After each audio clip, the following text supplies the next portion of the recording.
If the answer is no, don't do it. And there's even an argument to be made for even if you are struggling financially, still don't do it.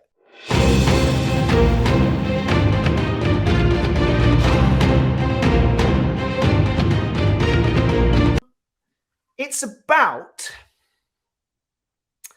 the work of being an artist and finding that space in between things that you love and things that you're paid to do. And at what point do they do this? You know, so for example, we had a meeting earlier with a producer who was presenting us with versions of IP. Go back and see our IP episode. Yes. To see our it's even cut as its own 30-minute little separate part, so you could go back and watch that. And you know, there were some things you're going to go, okay, here's a list of IP, you know, that ranged from toys to games and things like that. Sure. And you go, well, okay, do I love any of these? Maybe. Don't know. Is there a movie that I've wanted to write that I love the idea for? That if I did this and brought in this IP to this thing, could that be something that I really fell in love with? And again, the aspect of being this artist versus being a hired professional, especially in Hollywood, is this line that we're always walking, and it's constantly going to be finding that balance of art and commerce. It's a phrase you hear: art and commerce. Yeah. And you know, I think ultimately where you and I sit with things, and we've asked ourselves this question a lot, is we go, do you love this? It's a question our manager asks us. Yeah. If we're talking about an idea, right? He says, do you love this? And if the answer is no, unless you are really struggling financially, and that can be part of the equation, because commerce is part of the equation. It is. Don't do it. If the answer is no, don't do it. And there's even an argument to be made for even if you are struggling financially, still don't do it. Because is your work gonna be the best work it can be? Well, let me ask you a question though. Yeah. Because sometimes your initial gut instinct might be to not love something. Correct. You believe that you can learn to love. Absolutely. And can you find a way in that you love? Because sometimes opportunities are presented that are really good opportunities. And sometimes those opportunities could lead in a commerce, in a business sense, to even bigger opportunities. And so the question I think that sometimes you have to ask yourself is there a way for me to love this? And genuinely, if the answer is no, there is literally no way I could enjoy writing this right now, then absolutely, I think you have to pass. Sure. I always say that when I'm writing, I am watching the movie in my mind consistently. And if I can't enjoy watching that movie. then I'm going to be so reluctant to write. And that's where writer's block comes from in many ways, is that you're not excited to sit down and do the work. Now, that being said, we had a movie a few years ago that we wrote that we did not love while we were writing it. We were pushed into a certain direction. Yeah. And at the end of it, it was a TV movie. And we were just like, And it doesn't read great. And I don't think it's far from our best work. It's not our best work. Although, the concept was fun. Once you're in a job, and this is something else that I think you have to take into consideration, there are times where you may think that you love something and think that you are super excited, and then manage to get yourself hired on that thing, and then realize that you fucking hate it. Well, we almost had that, didn't we? We fought to get attached to a particular property. We got there. We're like, we want the shiny toy, we want the shiny toy, we want the shiny toy. We got the shiny toy. We're like, I have actually no idea what the fuck to do with this. Right. It wasn't quite exactly that. It was, No, hang on a minute. This is more difficult.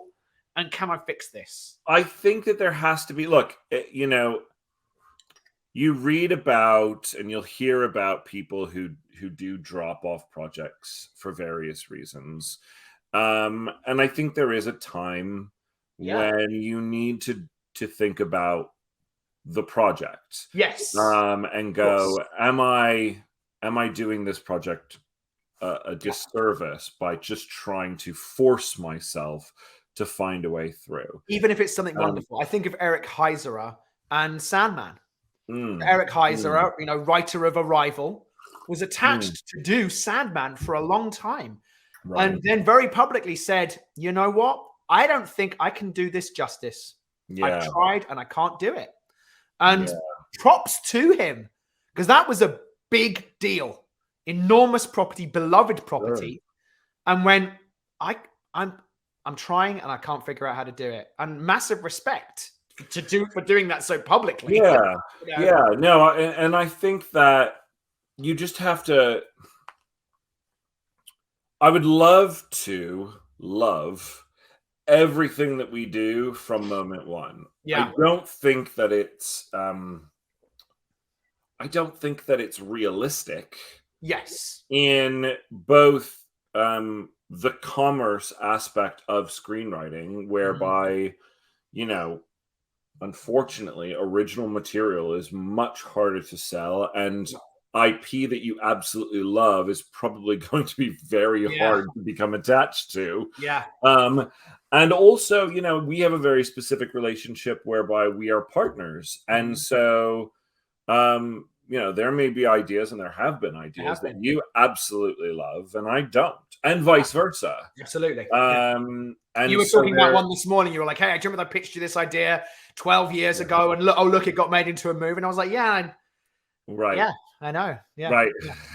Reminds me of this. There was this tweet going around yesterday about a horror director whose movie is doing very well at the box office at the moment, who sent a tweet to all of the actors who said no to his movie, saying, bet you wish you'd done my movie now.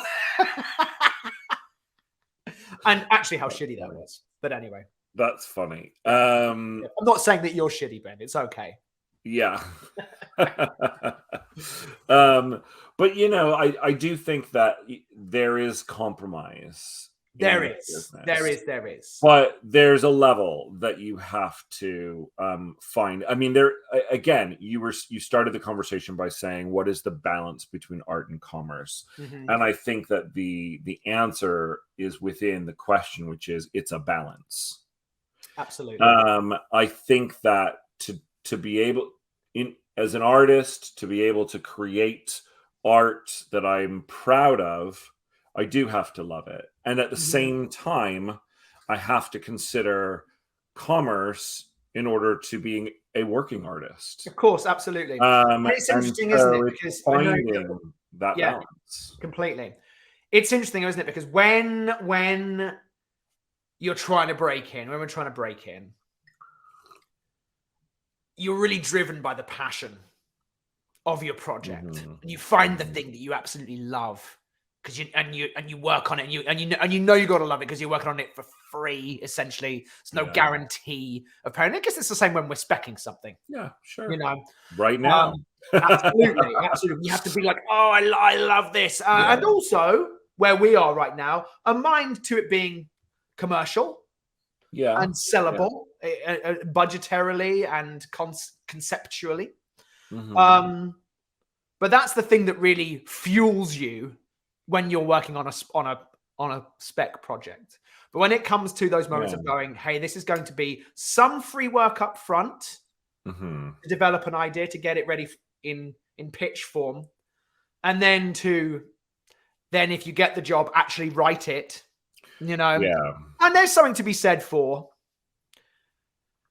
I'll love anything for $1 million. But I think the answer to that question is, can I love anything for $1 million? I mean, like, the reality is, I don't think there are definitely ideas out there and IP out there spinning around that I don't care how much you pay me, I'm not going to enjoy writing it. Yeah.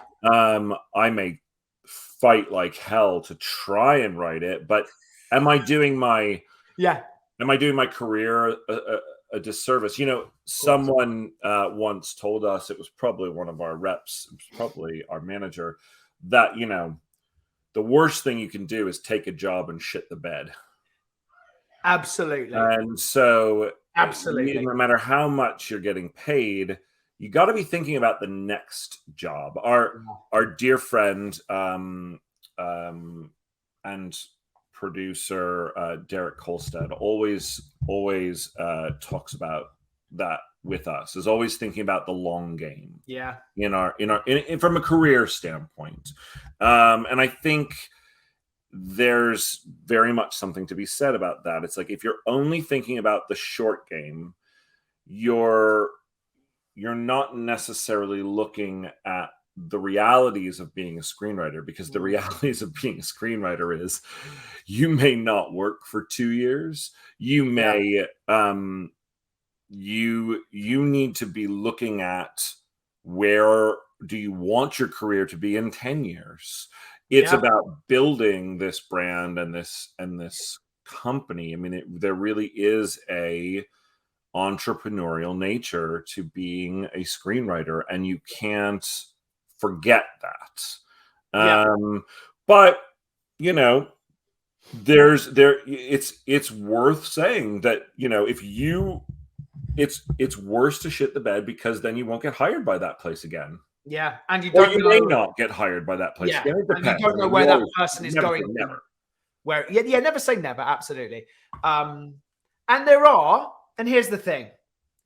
I'm talking about the meeting we had this morning. We were approached by this producer 7 or 8 months ago about a video game, and we liked the concept of the video game because it was loosely around an idea that we'd already been batting around, that we'd had struggles with and chosen not to spec, but there was something there that we responded to. And when this video game landed on our desk, it was like, oh, wow, we can just do that idea with this. And we fought to get the job. Again, it wasn't quote unquote a job, but we fought to make the attachment to this IP. Mm-hmm. And then when we got it, we came across the same problems we had when we were thinking about speccing it. Yeah. And while there was a video game franchise that's known, but not massively well known, it was known enough, we just went, we couldn't find our way in. We couldn't find the right way to do it. Yeah, no, it's and in that particular example, and it was really interesting, we called the producer. First of all, we called our agents and our manager and said, hey, we're struggling with this. And they were like, do what you got to do. If not great, but anyway. And they were like, do you want us to do it, or do you want to do it? And we decided to do it. We called up the producer and we said, hey, we're really struggling with this. We don't think we're the right people. We don't want to mess you around by saying, oh yeah, we're working on it and it not coming. Yeah. We'd rather just have a clean. Anyway, point being, 5 months later, they gave us a call and they're throwing other things our way. Because honesty is definitely the best policy. We have a question actually from Analog Man. What produced movie would you guys have fought tooth and nail for to be writers on?